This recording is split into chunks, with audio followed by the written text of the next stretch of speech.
Let's make a podcast right now. Like Ilu, we're making a podcast. I think we are. If you zoom out for a second and look at Chabad Chassidus, as a corpus, the whole thing, from like a bird's eye perspective, like, is it actually something substantial? Is it actually something significant? Would you say that it's a contribution to human thought, or would you say that it's a bunch of bullshit and move on and stop thinking about it? And that's the question that I have. What would you say? How would you tackle that, or what would you add or subtract? I look at it as Chabad is not nearly as bad as the Misnagdim think it is, and it's not nearly as great as the Hasidim think it is. 1, 2, 1, 2, let it play. These are the good old days.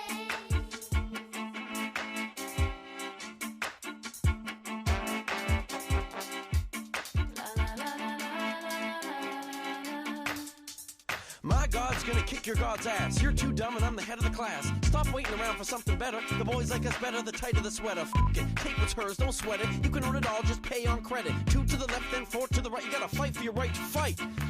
Forever, never better than late. Sharpen up blades to obfuscate. You can earn it all right now, why wait? Eat what's on your plate, then eat the plate. Say what you can while you're still allowed to. Every silver lining's got its cloud too. These are the good old days. These are the good old days.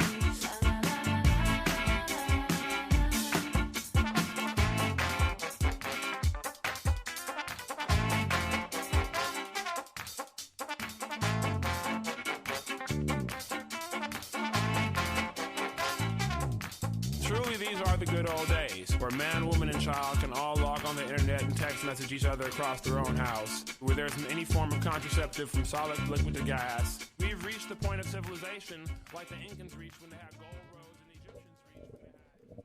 Welcome to Extra Sauce, Episode 3. My name is Chaim Cohn, and this episode is sponsored once again by Moishy. That's Moishy spelled M-U-S-H-I-E, and their website is moishy.co. Thanks a lot, Moishy.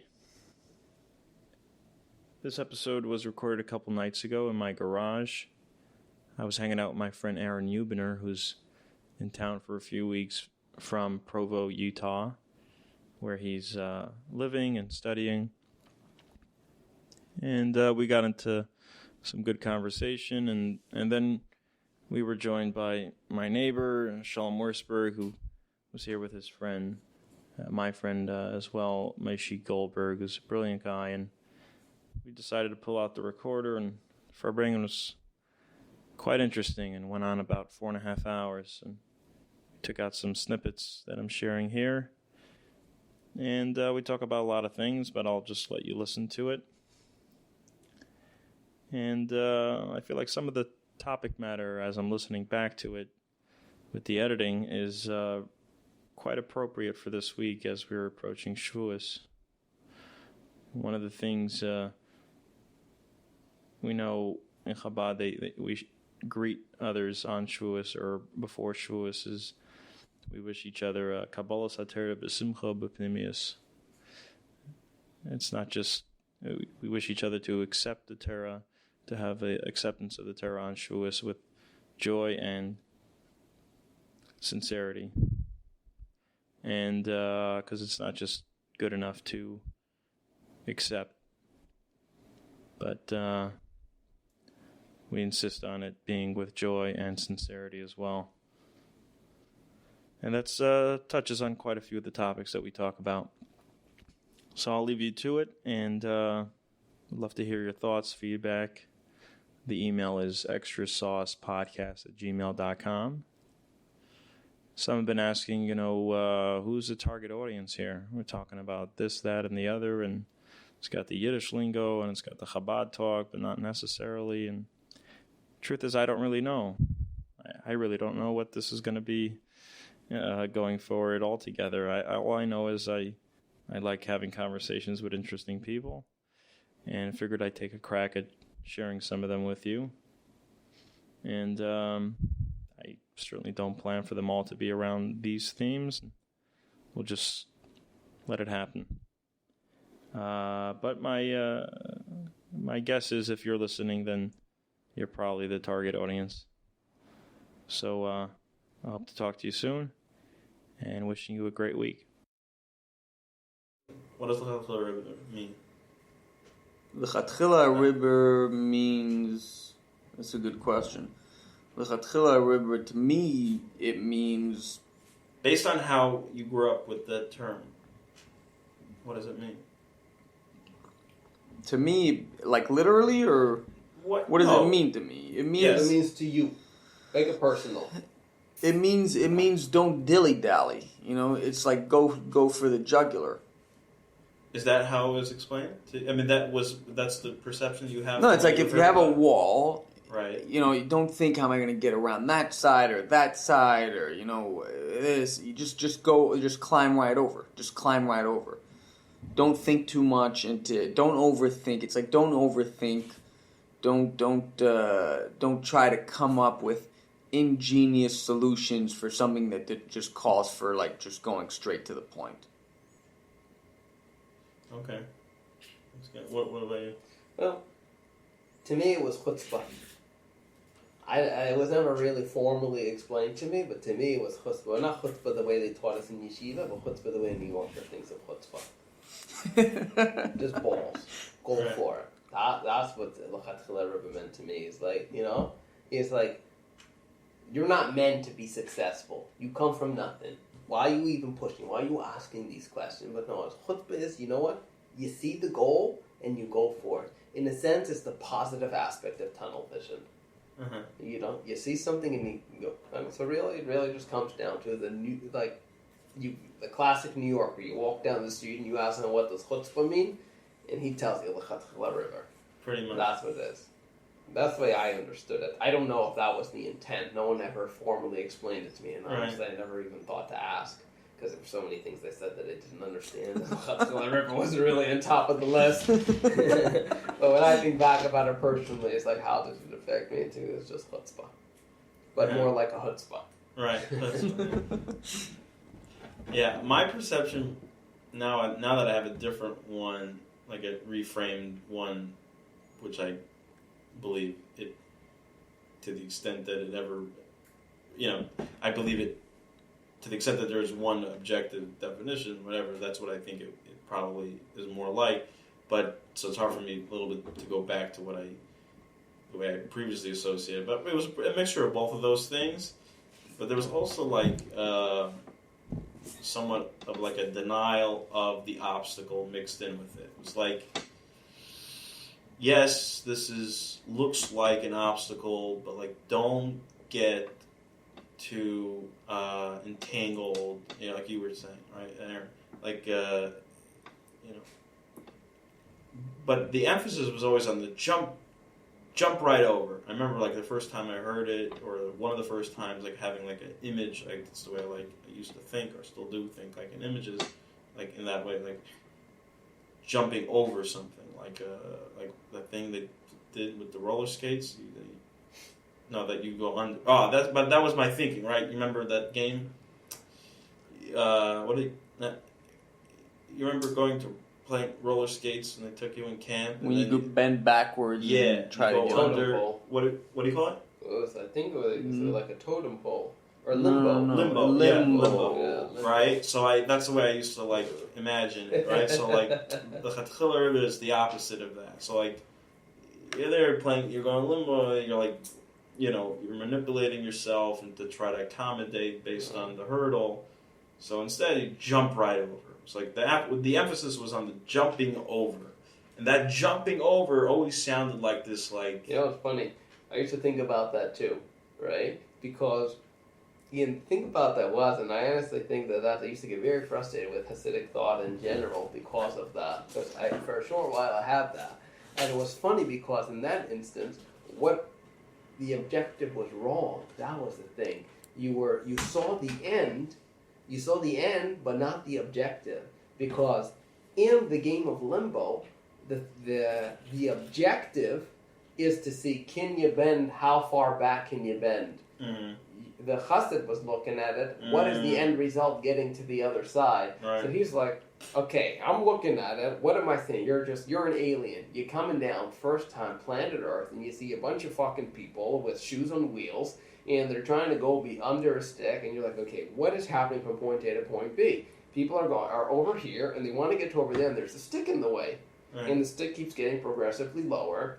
And these weird humans are just bending backwards and going through. And the alien is like, idiot, just jump over and you get to the other side. The alien doesn't know that the objective is not merely to get to the other side. The objective is very specifically to get to the other side under the pole. Right. So now if you go around or if you jump over, it doesn't matter if you got to the other side. You completely missed the ball. So to me, I was like, well, Ariber makes no fucking sense because who cares if you got to the end? You totally missed the point and you defeated the purpose of getting to the other end. Right.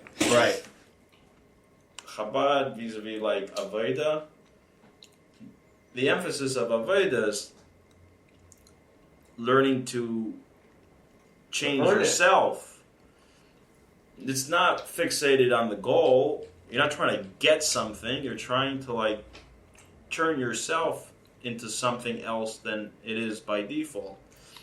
So I can like, get the fish, but like, did I change myself? Like, I don't want to get the prize. I want to make a mensch out of myself. So L'chatchila is like, L'chatchila is the way with that, where the emphasis is on the goal, is like, who the hell cares? So you go for the most, like, the fastest way possible of getting away from that to get to the goal. But here it's like, no. What if, like Moishy was saying, like, the goal is you. The goal is to, like, change you, not to, like, get something. And that brings me to, like, what my original one was exactly that. So the L'chatchila Ariber means having the courage from the get-go to face the darkness or the obstacle, not to neglect it and jump over in a way of avoiding, but the courage to face it head on. It's kind of the opposite. Well, he does make a valid point there because it's funny. I'm just gonna say, maybe as a Milsa B'dichasa, but you want to compare, Hillary Clinton when she said that a Secretary of State, she's traveled more than any other Secretary of State in history, and they asked her, what have you done? There's no world peace. Nepal wasn't returned to the Dalai Lama. There's no peace in the Middle East, and all those utopian ideals. And she said that the journey, just the traveling, is just almost more important than the destination. Or in another way, like the medium is the message. But at the same time, it makes you wonder, like, in this sense, with the L'chatchila Ariber, you're not getting any of that.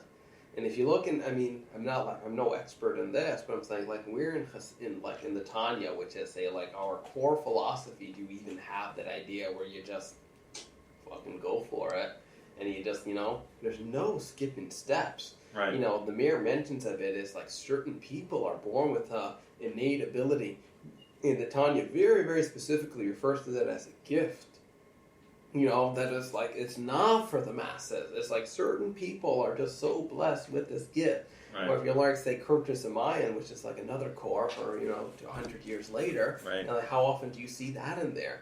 Where, this whole idea of like just skipping steps. Right. It's like earn your place. Almost to the degree that not just that's a minority, a select but few, like the antithesis of it. Yeah, the antithesis. And there's a famous story that I really like. What you were saying actually does make sense. Like until you have like at that point where L'chatchila Ariber doesn't actually mean to skip steps or like to just like jump to the end. It's almost like believe in yourself enough that you have the courage to work towards the end, but not to actually skip steps.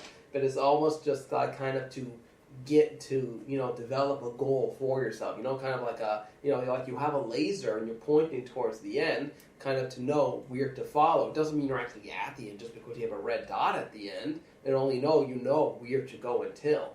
So as a compass of sorts, not as a destination. Right. Not at the end of the journey, but really just the beginning. Right. As a map of So Right. I've never actually heard that version where for them actually.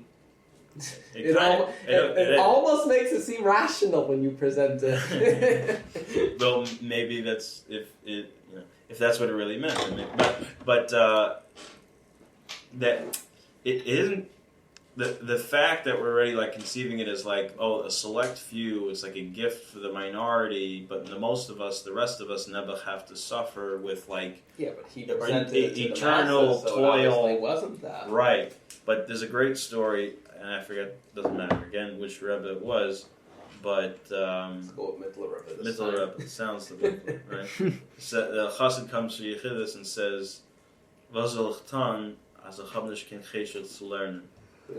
Right? And he's all broken up that he doesn't have the patience or the ability to sit down and the interest or whatever it is to sit down and learn.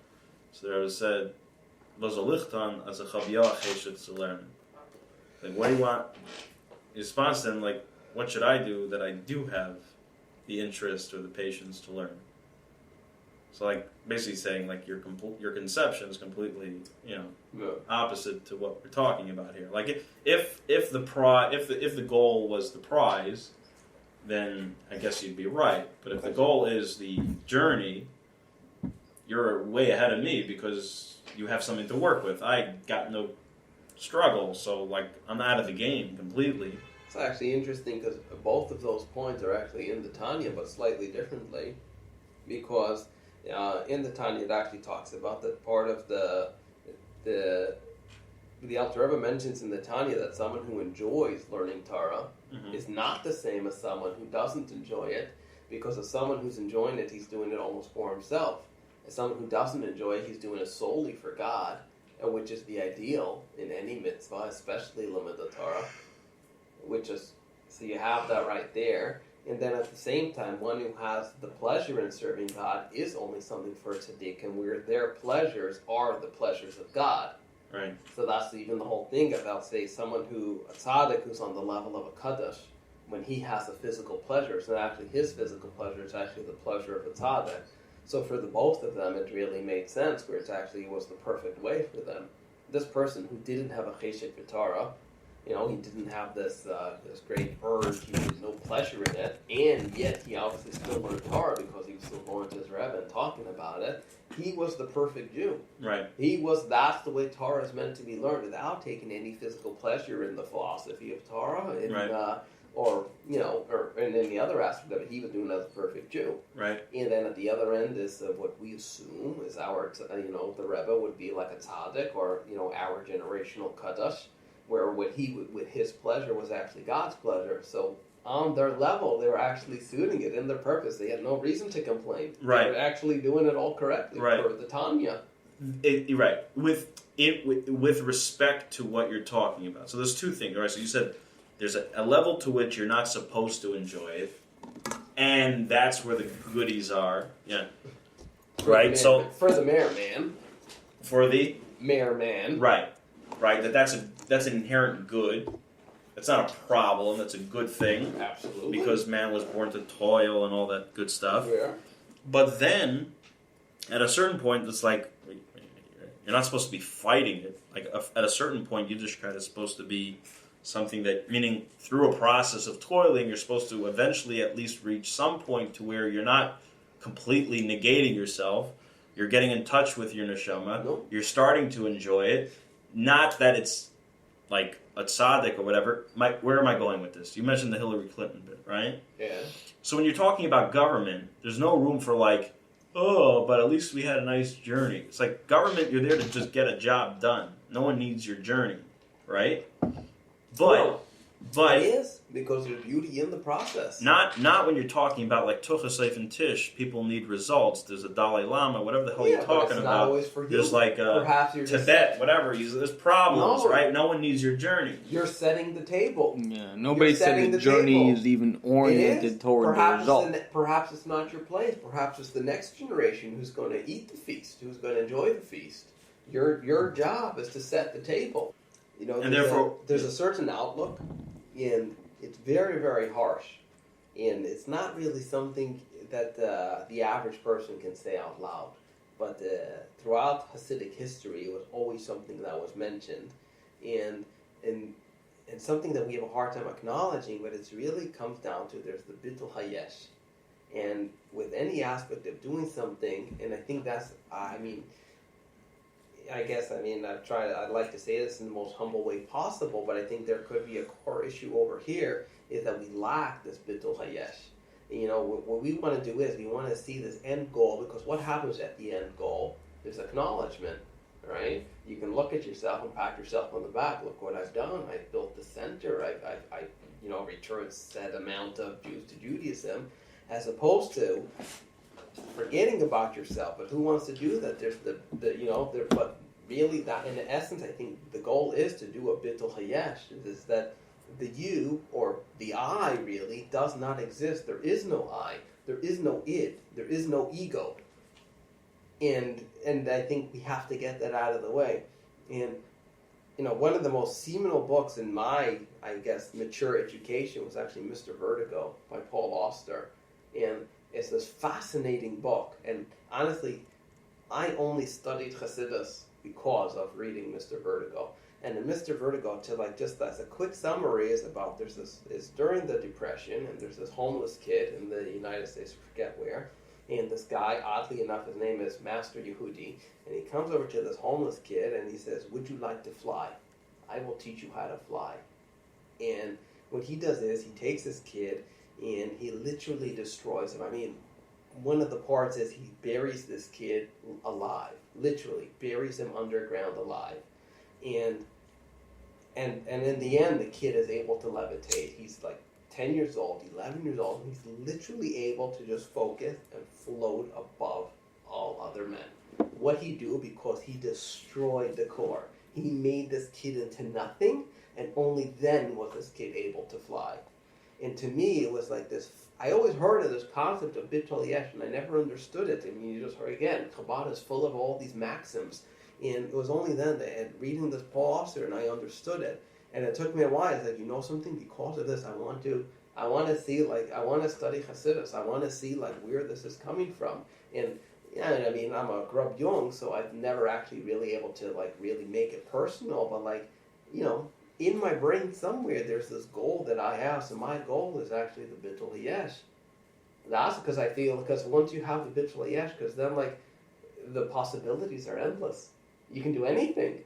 You're not limited by your own self, because you don't exist. You're nothing. You're only just a mere part of God. And God is infinite. And if you're a part of God, you're infinite as well. But if you limit yourself that I'm a someone, I need the recognition, I need to become a someone, only then do you become complicated. Only then do you need goals and you have things in front of you. Can you really, it's amazing, but some thoughts, but the first question that comes to mind is, can you really break your yesh if you're doing it because you want to learn how to fly? Well, in that sense, it's fiction. Right. But the reason I'm asking the question is because no one ever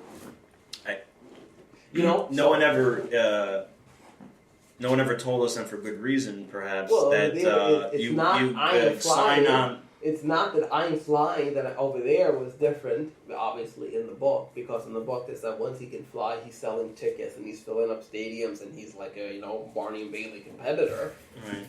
So over there it's obviously different. Look, I'm still looking for the guy in Lubavitch that was Mavatal is Yesh. It is, yeah. Right? What I'm saying. All you wonder practice doesn't even exist. They make this goal that no matter how great you get, you're still not great enough because you think you're great. That's why. And in essence, that in itself is a genius that they came up with that idea. Oh, look who thinks he's nothing. Yeah. But then who are you to think you're nothing? But then, if you zoom out for a second and look at Chabad Hasidus, as a corpus, the whole thing from like a bird's eye perspective. Is it actually something substantial? Is it actually something significant? Would you say that it's a contribution to human thought, or would you say that it's a bunch of bullshit and move on and stop thinking about it? And that's the question that I have. What would you say? How would you tackle that, or what would you add or subtract? I look at it as Chabad is not nearly as bad as the Misnagdim think it is, and it's not nearly as great as the Hasidim think it is. Right. What you're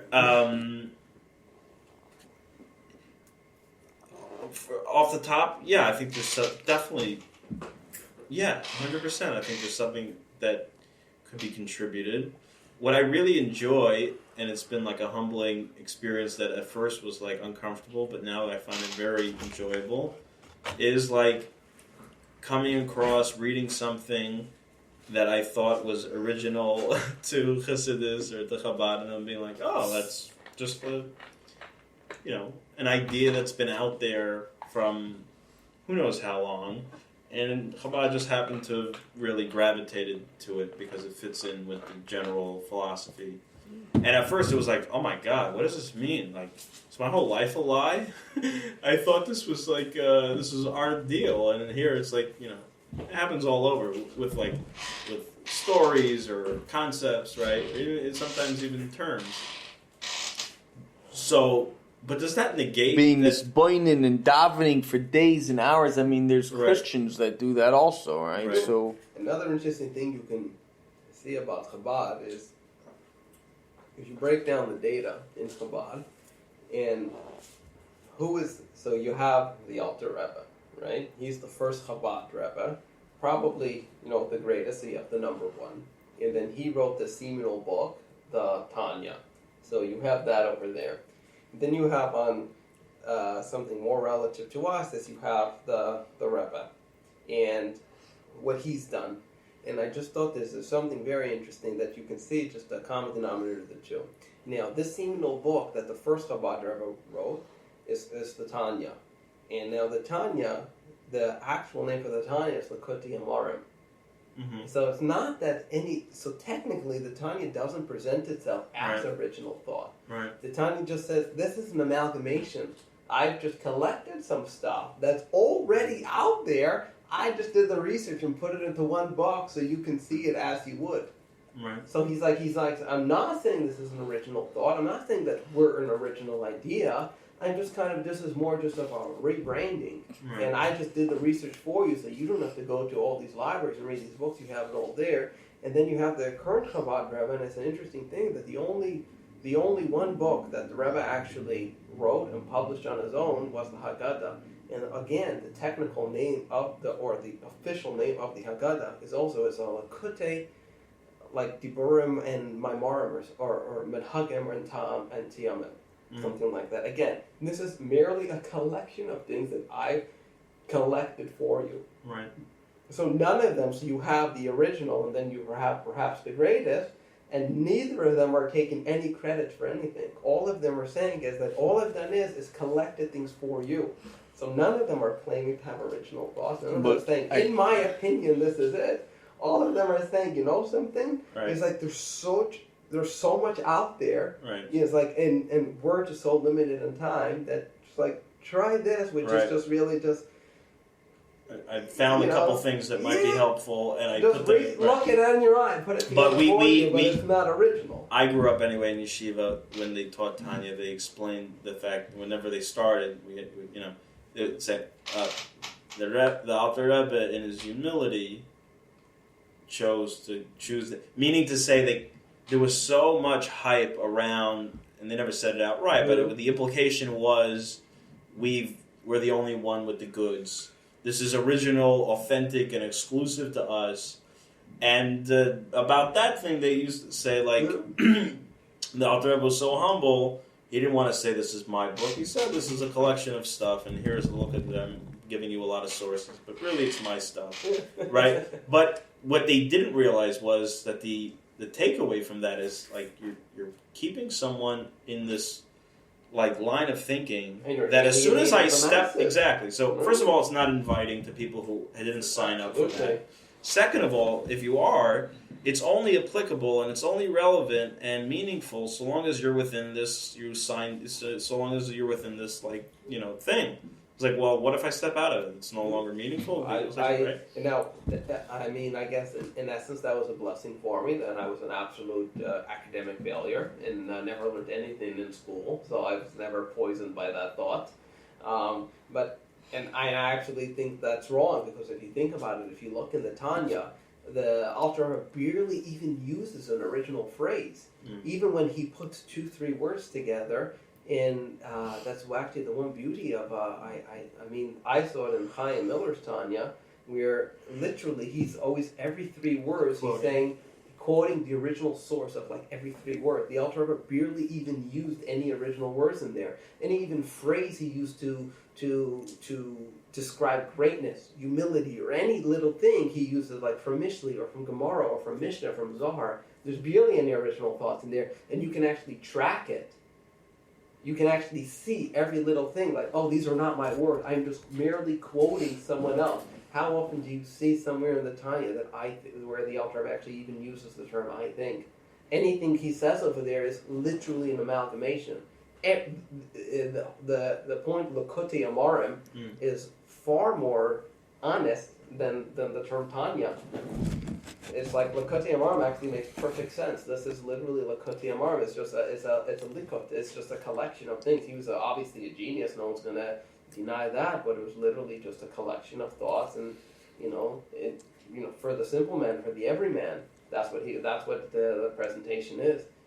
And if you think about it, perhaps that's why when the Friedrich Rebbe broke down the Tanya, what you have to learn every day, he made sure to include the whole intro to the Tanya is that you break down certain days. You're not actually learning the Tanya, you're learning the intro to the Tanya, where where you're reading the approbations, you're reading the intro, the Sharblat, I think you even read one day. As Tanah, I was like, no, this is actually not the Alter Rebbe's original book. He's really literally just collecting things. I'm merely just the presenter, Right. Like, don't shoot the messenger. I mean, in essence, it's also, crossing his T's and dotting his I's. Like, legally, it's like, don't sue me for saying the wrong thing. This is not me. I'm just saying what the other guy said. Well, there's on the theme of that, Chabad doesn't have an exclusivity on being a fan club. Everyone does that, but it seems to be a really healthy dose in Chabad of like, this is. Like we have some kind of like exclusive monopoly. No question about it. It's not just the exclusive monopoly. It's like we're the thing. We're the shit. We got to the bottom as much as anybody can get to the bottom of things. We're there. It was actually, it was a big thing back in the day. I'm talking about like 200 years ago, where there was this myth about Chabad that the Chabad Hasidim didn't know how to learn. Right, that they were ignoramuses, that they didn't know how to learn, and it was a fallacy at the time, because the fact is, they were some people, they didn't have jobs. All they did literally was to learn. They were learning Nigla, Hasidus, Halacha, everything. And then as the generations went on and we declined, the myth actually became true, and sadly, we almost came to the point where we're almost like celebrating ignorance.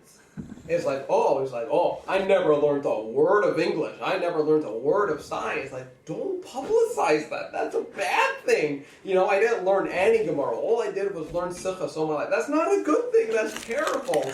So it became from this myth of Chabad ignorance to this, to celebrating ignorance. And I think that's a sad fact of the current status of Chabad intellectualism. So you're saying you never really suffered from this like feeling a part of, to the degree that you had a feel like a disillusionment when you felt. Well, I guess because I never felt a part of it. So I never felt that I was suffering. I was being a part of the wrong thing because I never felt a part of it. It was just a blessing in disguise.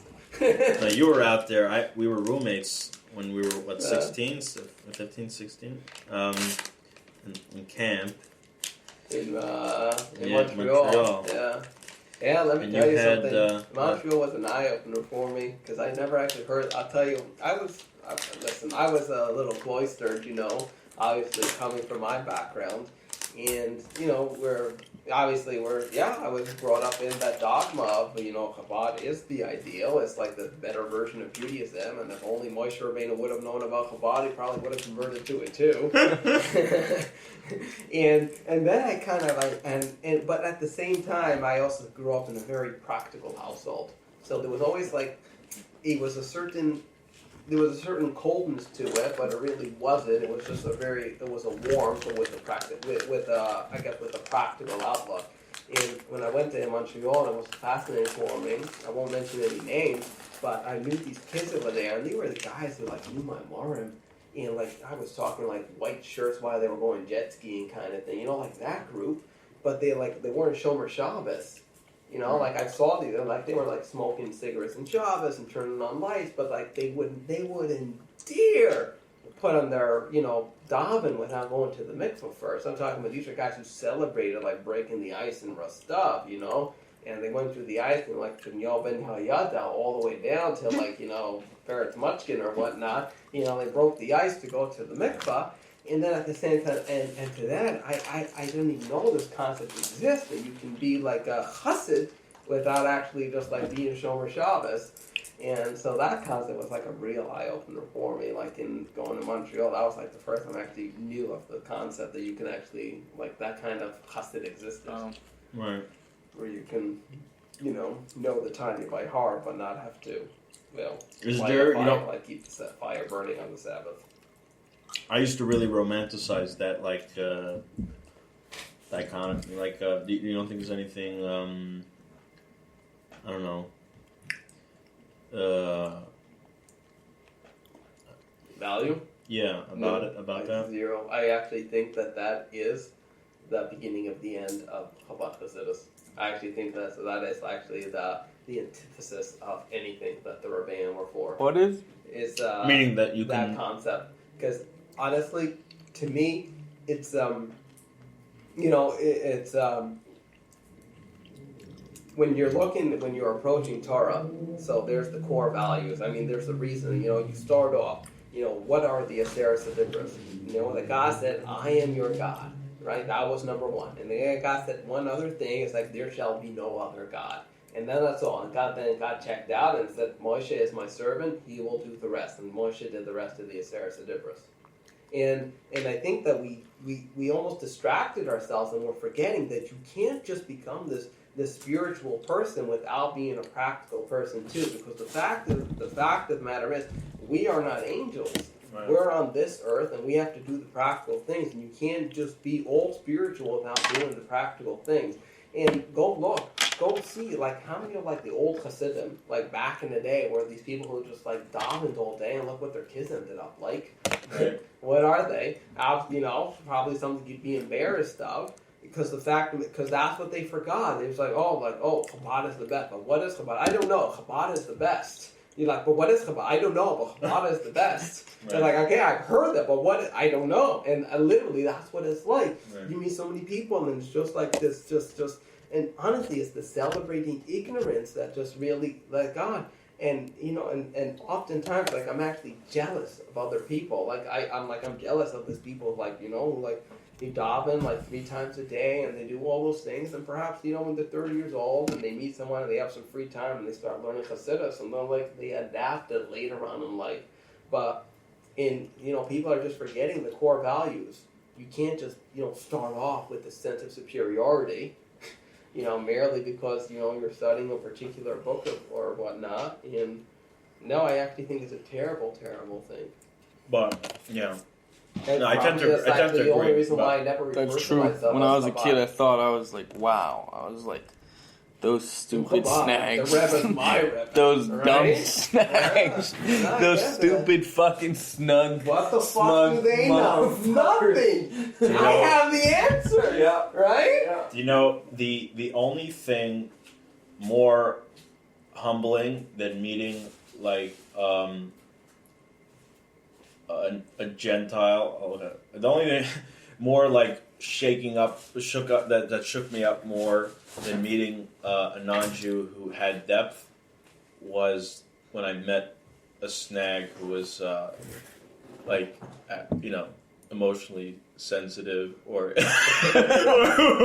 like discovering like really reluctantly That they're actually fascinating. I didn't know what to do with it, and it was like, what the hell? My whole life's so high. My sister is in med school, and she's an Einstein. Einstein's full of, so she's on campus. So I went to visit her the first time. I stayed there for Shabbos, and it's like a bunch of YU kids, and so. Whatever, it was fairly recently, and there's a certain part of your background with this Chabad superiority that is just hard to get rid of naturally, so it's just, I guess, perhaps it's innate. And I was going there, so I was going to shul, and you have all these kids, and these are, like, successful kids. I mean, they're, like, in fucking med school, they're doing, like, their fellowships, and, like, advanced sciences, and, like, sometimes it's, like, both couples. And then you look at them, it's like, these are these guys. They're, like, studying to become surgeons and doctors and whatnot. And they're still going to Minyan 3 times a day. And I'm talking, like, 6 o'clock in the morning. They're going to, like, Fasik and Minyan. They're doing, like, everything by the book. In addition to doing everything by the book, they're married with kids. They're still doing the life. They're in school full-time, like, advanced degrees. And still they have time to sit and learn. They're still doing their daf yomi. There's still no halacha. They're still far. And then I'm like, I come to this and we're like, where the fuck does your sense of superiority come from? As I go to these guys, and you have these guys that they come to davening starts smack on time, there's no talking in the middle of davening, in the middle of the kiddush, a guy's like, we have an extra 10 minutes, I am giving a shiur on the parsha in these extra 10 minutes that I have. The guy comes out with like 7 books, and it's on Chumash, it's on Rashi, it's on Gemara, it's on like Rashba, and this guy is like, he's doing this like his fellowship, plus he has 3 kids, like where the fuck does he find the time? And like, where's our sense of superiority coming from? Like, absolutely. What do you have on this guy? And it's like, what do we have over them? And it's like, that was like, it was like depressing at first, but then it was like at the end, it was so humbling. I'm like, that is so impressive. I'm like, who does that here? Like, who do you have over here that's like going to law school, so going to med school, and then still at the same time is still doing, his Pitas Rambam, or even, those at the minimum. And I thought that was absolutely fascinating. And no joke, I was so glad. I was like, let me tell you, I was so depressed. But like when I went there, it's like, like I'm nothing. Like I'm this high school dropout. I got my GED, and then I'm going to these kids, and like they have the same background. These are yeshiva kids. They went to the same cult that we did. And look, and they did, and this is a whole group, and this is not a one. This is not like a one out there. Right. This is literally whole groups. They're going to school. They're becoming lawyers and doctors and accountants and businessmen and everything like that. They just value knowledge. They value education, and I think that was the difference there. They put a value. It's gotta, it. Yeah. Not to undermine that in the slightest, but you have a lot more energy to devote to like being really responsible and doing all those things, and when you don't have the weight of the world on your shoulders. What I mean is, and I'm not saying that that's a valid thing, but like your average 17-year-old Lubavitcher is waking up with like Mashiach's coming, world redemption, and the redemption of every Jew and every human being, for that matter, is resting on my plates as if I'm going to be. Bullshit. But it's bullshit. The Rambam says it's Yanni Mom and everyone. Every non-Chabad believes that but there's something built in that has someone feeling that way, and stupid as it is, or whatever, baseless as it is, right? Like that weight that is carried can prevent, and it leads right into the elitism and so like I could do nothing. Let's but be if I'm honest, living with that responsibility, right? Let's be honest. The smallest mitzvah that a Chabadsker does every day brings us 1,000 times closer to Mashiach than the biggest mitzvah Snag does. Well, it must be that. That's something you never grew out of, right? No, but at the same time, think about it, when you have a responsibility of the world, or you have a responsibility for your little corner, obviously you're going to go. If your responsibility is the whole fucking world, and the other person's responsibility is then keep your little corner clean, obviously you can say, oh yeah, you can keep your corner clean, because look what I got. I got the whole world to take care of. I'm saving the So what fucking if I world? have a little corner clean? Because there's no empirical data there. There's no sense Exactly. of checks and balances there when you have the whole world on your shoulders. That's So we what have he some took kind it of upon tragedy in the myself. commons over here. Yeah, he's like, yeah, my whole world is my responsibility. So that way you can never prove me wrong. You can never tell me I'm failing. Yeah. So that's why we took it upon ourselves. No, you're not going to get any argument from me on this. I'm just trying to understand how can even come to a point where they can still think they're Well, superior. because remember, because you have a rational person and you have an emotional person. So rationally, I am the furthest part of a chassid. Emotionally, I'm a chassid. How so? Because rationally, I believe you Right, know, no, that, yeah. you know, you actually have to go your day to day. You wake up and you aim for your Vasikin minion. Right. You know, not you aim, oh, the Rebbe davened at 10 o'clock, so I'm davening at 10 o'clock in the winter where, I don't know, perhaps it's past the time, you know, where self-smart Karishma is an important thing or whatnot. And then, you know, because I'm so dedicated to my task to God, so I'm also going to put on tefillin with strangers and whatnot. But you can't forget your core. Right. Oh, I thought you meant that you personally are still me. emotionally No, tethered. well, in theory, emotionally I'm a nothing, and rationally I'm a nothing as well. Oh, okay. But as a theoretical person... So you're saying in general you think there ought to be a split between the rational and the emotional for a chassid, and emotionally you may get in touch with this responsibility and whatever, but rationally you should be worried about your corner. Absolutely. Are you still like emotionally tied in? Does like Chabad have a stronghold on you in any kind of emotional way? Yeah. I'd say, I mean, wouldn't call it a stronghold, but definitely, you know, it's in my brain. I like to interject over here. I know it's not my place. And I don't know Aaron all that well. But you know, I actually think of him pretty often. Because it's like, whenever I see him, it's like, I feel like the core of his Judaism is Chabad's version of it. Right. It's like, the fact is, whenever you see him, and like, if there's a touch of like, if he's going to express something Judaic, it's going to come it's out. the Chabad version of it.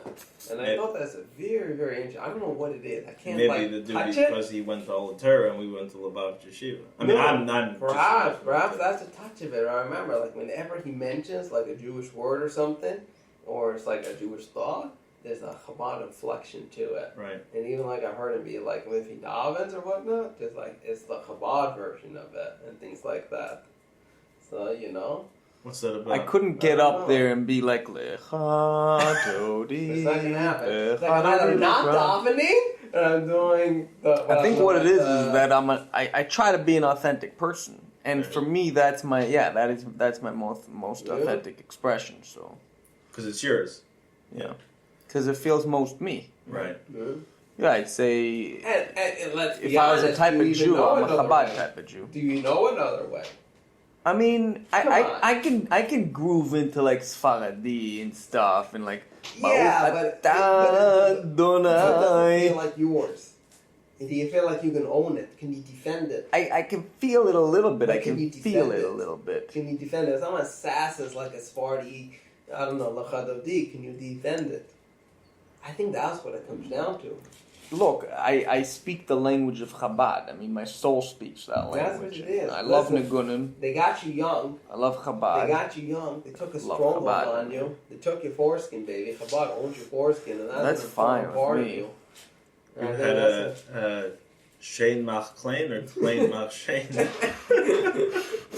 never heard that line. I guess that makes sense. I just heard it recently. Not a shame, Mark Kleiner. No, but here's what I wanted. But I only got circumcised because Jewish women don't touch anything that's not at least 10% off. You know, I was actually a Sonic recently. For the first time in my life, I was a Sonic. I'm like the 300-pound guy who decided at like 23 to get a bris. And like literally, it was like you go to Heller's basement and you're holding this guy's head. Literal, not I'm just saying. Just hold his head in your hand, literally for 2 hours while Heller like goes about his job. And like at the one hand, you're like thinking like, what the fuck is wrong with this guy? Like at 23 years old, he's willing to put himself through it. But at the same time, it was a fairly fascinating moment just to be there. It's like, just to be like a part of that moment where like, some Jew, like, his dad's not Jewish for like multiple generations, but they tracked down, great grandmother, whatever. And that he willingly put himself through this. Right. It was a serious spiritual and, philosophical, emotional mindfuck.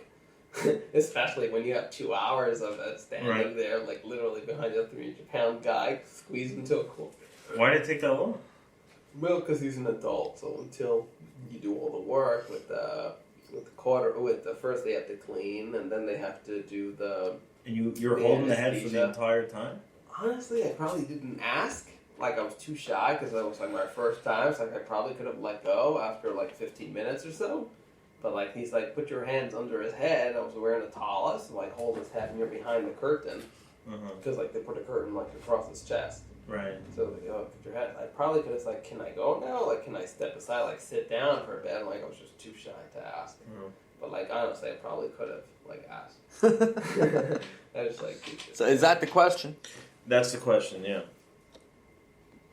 No, I didn't get an answer. I mean, I got like a general first. Is that you? I'm sure you have more to say about it. So no, so the truth is, I like 3 years ago, I had a religious experience, and that kind of sparked me a little bit. And I'm saying a religious experience, not like all of a sudden like I had some thought, but I actually had a religious experience, and it's an overpowering experience. And I'm sure people in other faiths and even people that are not religious maybe have it, I don't know, but it's like I felt this connection. It was, I don't want to talk about it too much, but anyway. And then 2 years ago I had another one, and I started getting more into religion, and now I go to Chabad in Salt Lake every week. Could you back up for a second how you landed in Utah? I promise we'll get back to that. I wanted to. That's the mystery of Aaron. No, yeah, sure. So it's a little bit different what I did, but I think it's the most rational thing a person could do. And what happened was I was in Crown Heights, and I realized that I was stagnating here, and also that it was always in my mind that I didn't want to be here permanently. So one day I woke up and I was like, why am I here? Like, you got to pull yourself up by the bootstraps, otherwise, things just don't happen magically. Like, where am I going to go, though? Like, I had this idea of a place, mountains, and a nice place, and, nature. I was like, okay, I'll pack my car, and I'll look around and find it. So I drove to Western Pennsylvania with all my stuff. And I spent some time there. Then I went to North Dakota, and it's really nice, but it's flat, and it's empty, and people are nice. It's a great place. So I got a YMCA membership in Western Pennsylvania at this place, and I was like, all right, I'm just going to go to the YMCA, work out, take a shower, or whatever. I did camping or stayed in my car. I slept in the back of my car at Walmart. And I went around the country a little bit, and then when I came to Salt Lake, I was like, wow, this place looks phenomenal. And you just kept driving west. Yeah. I was going to end up in L.A. My backup plan was I'm going to go to L.A. I have friends there, just not New York, right? I'm done with New York. I need to try a different place. But I got to Salt Lake, and I was like, this place, it just felt right. It wasn't just it looked right, but it was something in myself that felt like this is my destiny. This is it. This is my place. So it's the furthest and closest you can get to being a Baba Chachassid, too. Yeah, exactly. They wear the white shirt and the black pants. They do them with Toyim. They belong in like a cult-like personality. Yeah. They're obsessed with sex, but like with not having that. No, they have sex. Like, you belong. You would only handle sex. No, not premarital sex, but Right. they have sex. No, I'm saying, but that's what I'm saying. Like, if you think about it, it's like they're the most different, but the most similar. They're all at the very same similar time. to Chabad, yeah. Yeah. I found them to be extremely like when I ran into them here and there, but that like all around like just great representatives for anything. Like I mean any religious like if I wasn't like Chabad or bust, right? Because we're the best. Like I would really like to have a conversation and want to know what they were selling because they're like they come across very healthy, very sincere, and the fact that meeting the Amish in like Hershey Park when we used to go there with the Chabad camps, and the Amish people you met, they were so chill. They were such nice people. Yeah, all of them. Like to me, they were like. I mean, they were like the epitome. I was like, look at you, you're so polite. All these strangers, weird kids from Brooklyn asking all these random questions, probably half offensively, and you just answer them so politely and sweet, like, who the fuck are you? Why are you so nice? right. It's like, I fucking love the Amish. Like, I would so give my social security to Mennonite, like, right now. All right, so let's get back. So was it but you're saying it was the mountains, the air, the everything, wasn't necessarily the people that... The people also are nice. No, so in Salt Lake, it's like a secular town. It's just, it's half Mormon, but downtown it's very, not everybody's Mormon. I mean, they have a bar scene, they have a gay pride scene, they have liberals, and they have people with signs in their backyard that say, you know, save the forest or whatever it is. Oh, Salt Lake, yeah, they're very liberal. Yeah, so Salt Lake is liberal. Mormons in general are more conservative. But Salt Lake is... People have this like conception that Salt Lake must be really Mormon because Utah's really Mormon. Right. But Salt Lake is not that Mormon. It's like... It's half Mormon. Even the half, I would say, are not even like fully Mormon, but... So you show up there... You like it, you fall in love, and you just like, all right, I'm here. Did you like go back to New York and pack your stuff? You were already gone. You were like, so I was already gone. I had like 3 boxes left at a friend's house. I was like, here's my 3 boxes that I can't fit in my car. And when I get somewhere, you'll ship them to me. Uh-huh. So you knew this was like a one-way deal, and you found it, and then what? So... First, I stayed in a hostel for a few days. It was the first time after a month of being on the road so I wanted to bed while I go around and explore the city to make sure I'm good. And then I was like, you know what? I'm gonna go and check out Boise, Idaho, because I didn't feel maybe that I'm in a butt fuck enough place. I went to Boise, Idaho. And I had an interesting experience. I went up in the mountains over there and met this old guy who's like trimming trees, and I just started a conversation. Then we spent the evening like drinking beer and chatting about stuff, and spent a couple of days in Idaho camping and checking out the city. And I was like, one night I'm sleeping in the back of my car, and I felt like, man, I really didn't feel good, and I didn't know why it was. And then I was like, just think about it. And I was like, I need to go back to Salt Lake. I'm not in the right place. I knew that was the spot, and I just drove back that night. And then I've been in Salt Lake ever since. I rented an apartment, a room in somebody's house. And I was like, okay, now what am I going to do? I'm like, damn, I need to get a job. So I started working in construction. I found a job pretty quickly. And then I did that for a couple of months. Then I met somebody I was dating for a little bit. It didn't work out ultimately.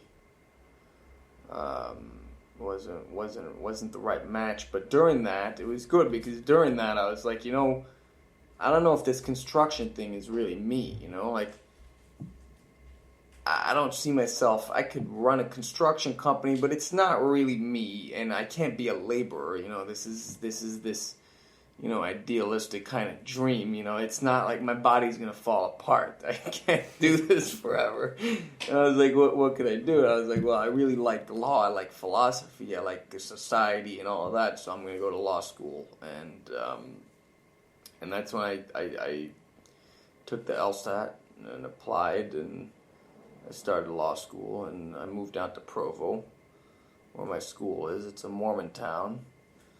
And I thought it would be a really interesting experience I wanted to stay in Utah, and I checked out both the schools. They have one in Salt Lake, they have the University of Utah, and in Provo they have BYU. And I liked the vibe I got from BYU a lot more, so I went there, and I thought it's a really interesting experience being there also. And I think, if I'm going to live in Utah, I should get to know the Mormons a little bit more, and they'll probably be my clients and coworkers and whatever. And that's where I am now. So that's it in a nutshell. So, and you've been doing that for you're in your second year? Or? I just finished my first year. Just finished your first year. All right, so that brings us back. So we took a tangent, but the you're at Chabad at Salt Lake, right?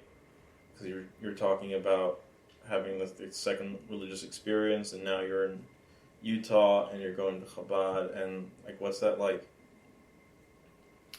So I felt this desire to connect with religion, and I started going to the Chabad over there, and they're pretty cool, and I like it because I can do religion there where I don't feel like this discord. I don't feel like I'm coming to 770 or whatever show in Crown Heights and everybody's on one page and I'm on a totally different page, which means I could still be my authentic self. So I don't have to put on any show or make believe or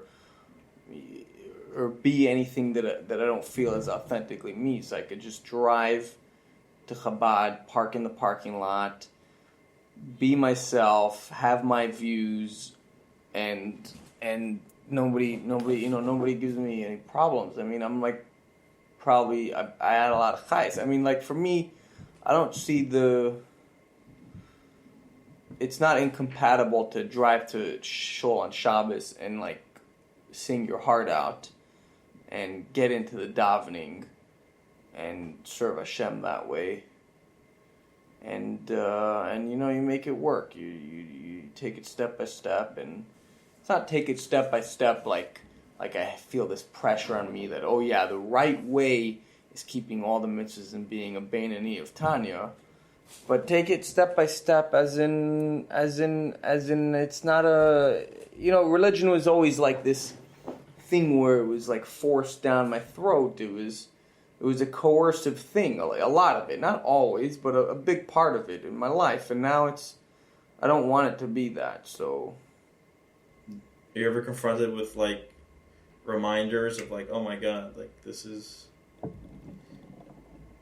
this idea or this thing or this part of Yiddishkeit was so distorted growing up with it? Meaning I find sometimes for myself, as I approach something with fresh eyes, I'm I cannot believe the degree of distortion that either I heard it with, or saw it with, or it was presented to me, either in terms of the all or nothing thing, or specific stuff that are just completely, I understood them to mean something they completely aren't. Even just saying that, approaching it from a level of, how does it work for me? What works for me? Just saying those kind of words around Yiddishkeit sounds wrong to me at a certain level. Almost it's supposed to be all or nothing. I don't get to say that this works for me, this doesn't. Does that... No, I think it's a good question. I think that sometimes I wonder if everybody did it the way I did it, after a generation or two, would there be such a thing as Judaism to even, left? Would such a thing as Judaism be left to even talk about being done in that manner? Like, oh, I just do it like how I do it. Like, your kids, if you do it that way, then your kids are going to, do it, a tenth of that, and then that's it. It's diluted and it's gone. So that's something that I think about sometimes. But I think also in terms of, there's the garbage man, right? And there's the doctor and there's the accountant. Everybody plays their part, and I don't have to think in terms of those principles of what's if everybody thought like me. Not everybody thinks like me, and I'm so in terms of that, yeah, I guess I don't have it all figured out, but then I also think that, yeah, if I went in all full steam saying, it's all or nothing because if everybody, you have to do it in a way that everybody can do it that way, then I just feel like, when does it become such that Judaism is not worth preserving? We talk about how we ought to preserve Judaism and keep it, and it's so valuable, but how valuable is a system or a school of thought that is so coercive, or whose only way of sustaining it is through coercion? How valuable is that? I mean, we say, it's like you're holding a gun to somebody's head, and you're like, yeah, I'm doing it for your good. I'm doing it for your good. It's like, get your damn gun out of my head, and then I'll be happy. Separate subject. Well, when you're going down there, you're your own man. You're free of any chain, you grew up with. Did you ever consider other religions now that you were free? So you felt this pull, that you feel like you have the spiritual need, right? Like, like the physical life is not just enough. You want something more. Did you ever consider something else? I can't. Not really. Not Why really. not? You ever wonder why? I do wonder why, and I think that's where my faith comes in. You believe there's a innate faith inside of you?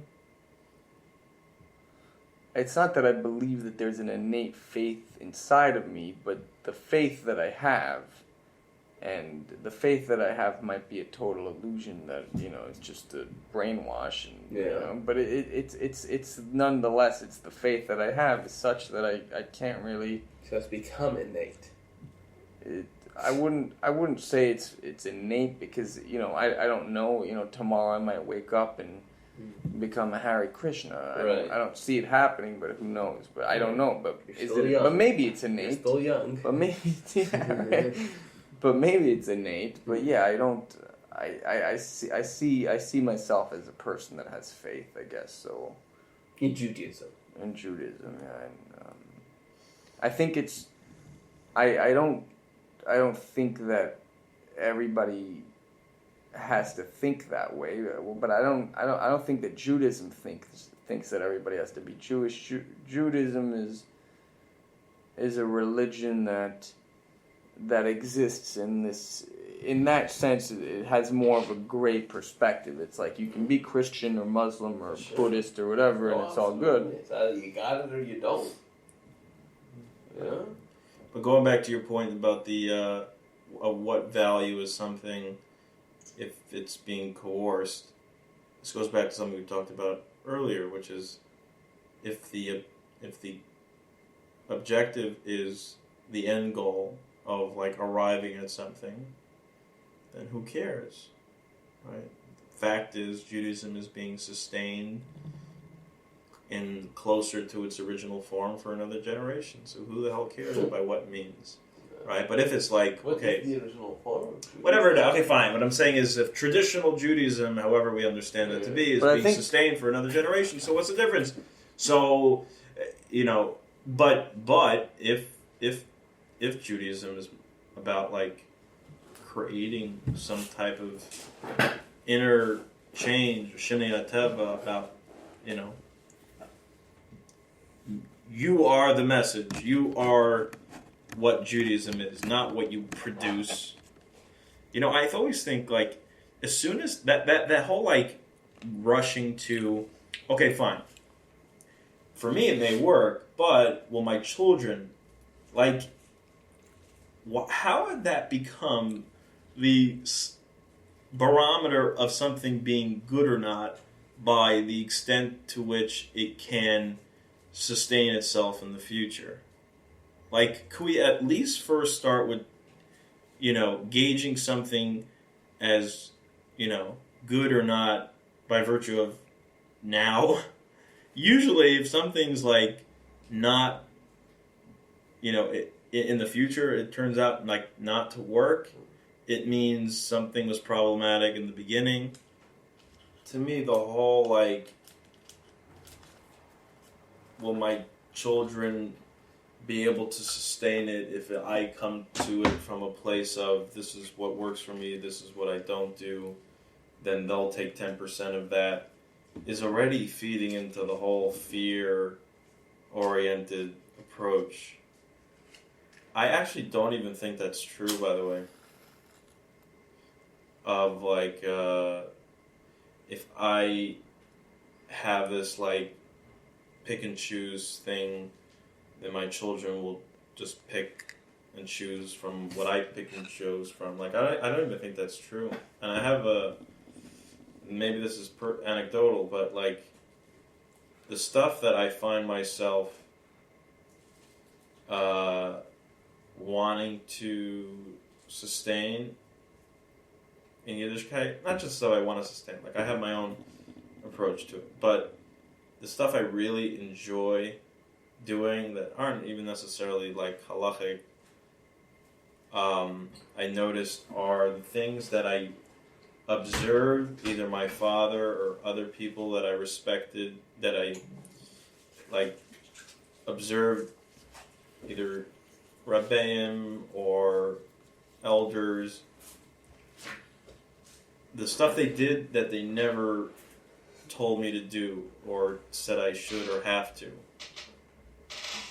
And the stuff that they, like, shoved down my throat, like, I tend to, like, avoid.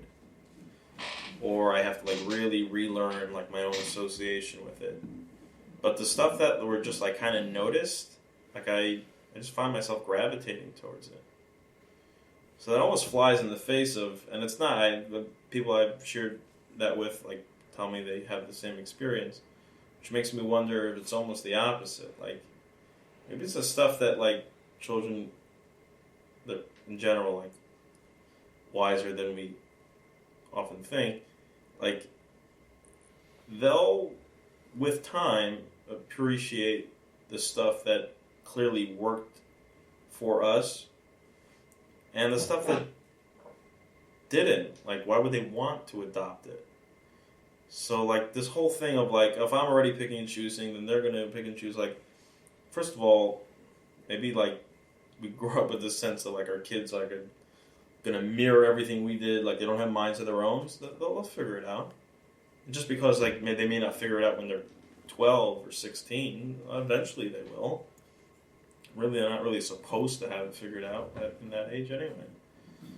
In Judaism, the message, so it's, if you see Judaism not just as a religion or a set of rituals and customs that we have, and that's like, oh, we have to preserve that, but the Judaism as a message, as an idea, a set of ideas that are valuable and ought to be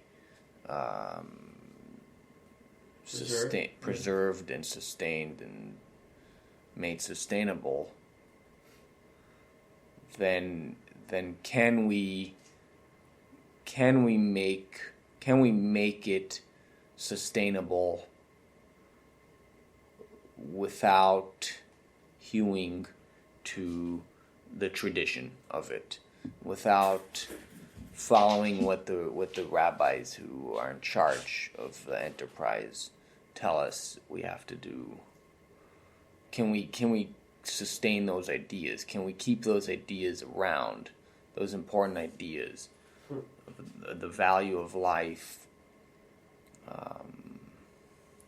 I think that to some extent that's the only way you can. And a moral compass. Or in essence, the only is absolutely cannot. What? I mean, the core idea of Judaism is following what the rabbis say. You know, it's If we're it's saying actually interesting because what's sustainable? Sustainable is them doing it, or sustainable is them like wanting to do it. No, the want to do. No, sustainable as in this idea. No one can convince you to have a want. The want has to be innate. Right, but when it's legislated, what the rabbis are coming with and coming to find is kind of a way to facilitate the wants. There's no way that they can really, recreate the wants. They can't influence wants. Wants are innate. up until like a certain period, and like the writings like pretty much back up what you're saying, that Judaism was for the most part pragmatic in terms of like how they dealt with Bismana Golas. They were very pragmatic. You work with it. We try. Right. And then all of a sudden there was like, where did this like ideological bend of like... desperation. Meaning at a certain point, even the pragmatic... It wasn't even working pragmatically, and then like, well, if we have nothing else, we might at least pretend to be ideologues. Listen, the Jews have gone through very desperate times, and desperate times call for desperate measures. And after the desperate times, they just didn't have a way to get rid of the desperate measures. They just kept on putting, adding on. I think Judaism is an ideology, but it's not an extreme ideology, and it's not an absolute ideology in all ways. It has some. It's complex. It's a complex set of ideas, and to reduce it down and say that it's either an extreme ideology or it's a pragmatic set of instructions.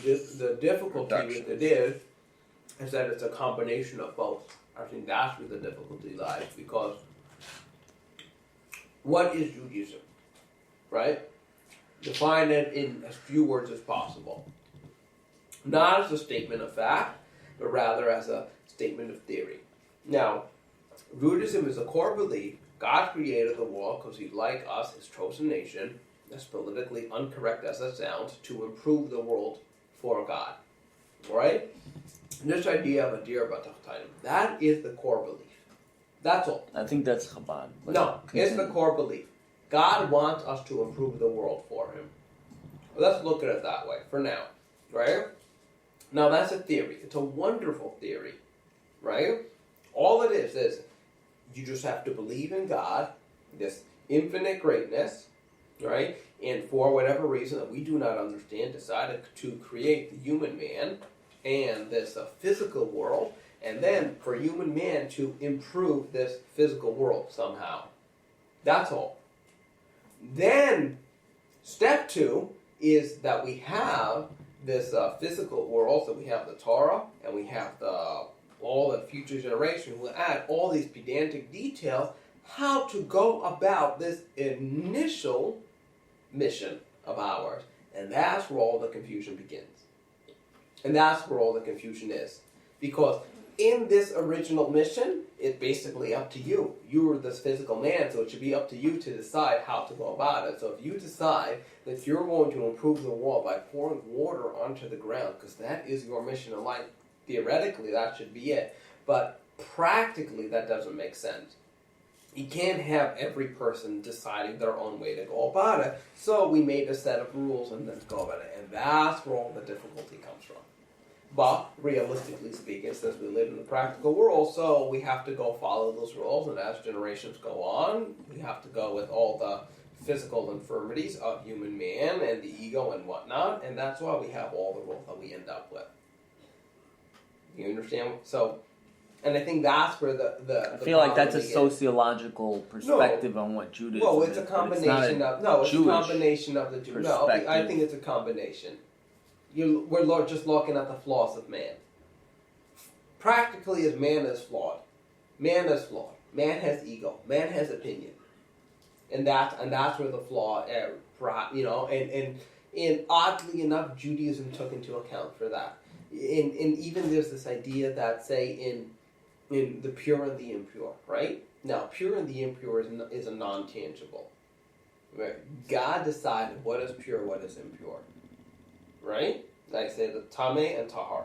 God decided what it is. It doesn't make sense to us. None of it. It's all completely made up by God. And then God decides, you know what? He's like, I can't be on top of you. I don't want to be on top of you all the time. So I am going to give the power to man. And that if man says that this item is impure, it not only is considered impure, but technically, according to the law of God, this item becomes impure. Because God took into consideration the infirmities and the weakness of man into this infinite dogma of godliness of religion. And God wanted it that way. Precisely, because God took into consideration the weakness of man. Right. Was like Lincoln? That's Lincoln said. that's What? No, not Lincoln. Was it? Yeah. No, that's still that's your interpretation.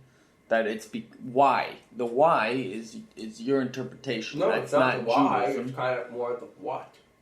Like the fact that rabbis have the authority to interpret the law is kind of, I wouldn't say, it's almost like, in a very, I would say, like a Proust way, is like a necessary evil. It's but that's a why that you're imputing. Well, naturally, everything I'm saying is from my opinion. No, because we could agree that in Judaism, rabbis have the authority to interpret the law.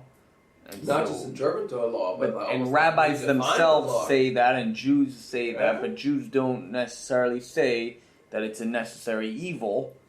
No, Jews probably don't. Correct. You maybe see it as an evil, but maybe it's not necessary an evil. Maybe it's actually a good. Maybe I look at it as a necessary evil because we're relying on the fickleness of man, and the fickleness of man is, I think, always an evil. Absolutely.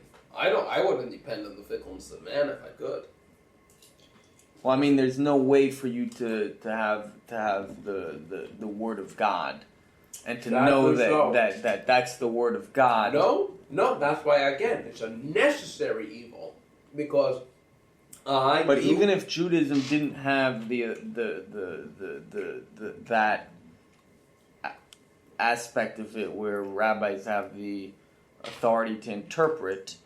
The absence of it wouldn't give you a direct line to the will of God. No, it would still give you but I think the line to somebody else's kind of telling you this is the will of God, the word of God which is an interpretation. But absolutely, the word of God would weaken. What was that? Some quote. I thought it was Lincoln, but like the only problem with democracy is that it could be voted out of. It could be voted down. Like you could say, like the people themselves could like make away with it, right? Basically, the only problem with democracy is democracy. Right? I've never heard that line. Something to that effect. It makes sense, right? Yeah. So, but that again, Judaism, like God was like completely on board with that, and it was like meaning not that I'm okay with truth playing second fiddle to what the people want to do because the people want to do it. But it's like the truth itself is malleable. Meaning, there's this thing in Masechtas Rosh Hashanah where it says like, you decide when Rosh Hashanah is based on when there was a moon sighting, which is when Rosh Chodesh is, so that eventually that dictates like when the new year will start. Which is like, but then there's like an objective reality of like, well, maybe they missaw it, but like today was actually Rosh Hashanah. And then it goes into this whole long, and the bottom line it says is, even if once they decide that this is when the moon was, it was what the new moon was seen, based on whatever evidence they got, then this is when Rosh Hashanah is. Even if Baskal comes out of heaven, you don't listen to it, and you go with what the people. Best, right? So that's along the exact same line. So there's a story also with, I think it's in Brachas, but it may actually be an initiated in Rosh Hashanah with the same idea. So technically, with deciding when the moon is, that you're only allowed to do it in Eretz Yisrael. And there was a guy who left from Eretz Yisrael, and he went to Bavel, and he was doing, but he was still calculating the months over there. which was told completely illegal per Jewish law. So they sent 2 people to follow him, and then they weren't going to. So they were like, he would agree with everything he said, and he would build them up. And once he would establish they were, prominent sages, then they would contradict him and put him down, etc. So the Rishonim so over there they mention that the Rishonim over there actually say that that there are people who say that when there's an issue of tumah v'tahara, and to say you go to a Beis and you ask the Beis Din, is this tummy or is this tahar, right? And when Beis Din says that this is tameh or if this is tahar, it's not just that halachically it's tameh or tahar, but actually practically, according per God, because for the laws of tameh and tahar, it actually becomes tameh and tahar. Mm-hmm. That the actual concept or the actual idea or the core of the item actually changes because it's a godly idea. So that's the same thing with the moon. Rosh Hashanah is an invention of God, and God then took this power of invention and passed it on to the Beis Din. So whenever Beis Din decides when Rosh Hashanah is, that is what Rosh Hashanah is. Right. And that's the same thing with Tum and Tar. And then, as time went on, perhaps they've used the power, or too many people have the power. And is that, here to bring it back to like the pragmatic versus the ideological part of Judaism, that's what separates Judaism from all the other religions, because other religions do not have that element of empowering the individual to that degree. In theory, they do. And here's where I'm going with this, right? No, the Pope technically is the word of God. No, that's not what I mean by that. In Islam also, they have the ideas that people are like the... God chose us, right? It's not like we were like around and like having a nice life, and they were like, we need something to make it meaningful. And, oh, here's this nice thing. And, let's find some commandments and let's find a system and make it into a religion, and then we can have life and religion, and it's kind of nice. It was more like, we didn't ask for this whole thing, and God, kind of forced it upon us and, put the mountain on top of us. So it's really, we didn't sign up for this deal. You kind of thrusted it on us. You wanted it. So now, versus there's life, and then there's we need some religion, so we're now you asked for it, now you're gonna get it, right? Whereas with Judaism, it's